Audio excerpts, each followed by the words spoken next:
no mulle isiklikult väga meeldivad need vaikusminuti harjutused, et kui mul näiteks endal oli raske, siis ma sain neid nagu kuulata ja eriti see mõttebusside harjutus, et saidki endal kõik mõtted ritta panna ja siis rahulikult nende üle vaadata ja mõelda, et kas nende üle on vaja nii hullult muretseda võib-olla.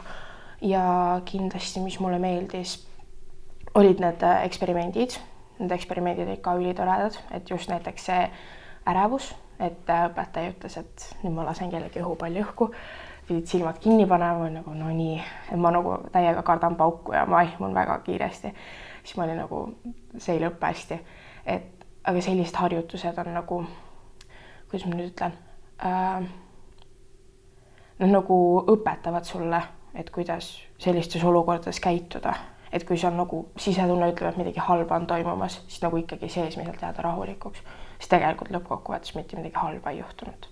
Ja mulle meeldisid kindlasti ka need konflikti harjutuspõhimõtteliselt olime gruppides ja siis igaüks andis mõtteid, kuidas näiteks enne konflikti toimuda, kuidas konflikti ajal toimuda ja kuidas pärast konflikti toimuda. Et kuna mul on üpris suur pere ja üpris lühikesed närvid on kõigil, siis ma ütleksin, et see konfliktide harjutus on kasuks tulnud, et oskad ise nagu jääda neutraalseks ja rahulikuks.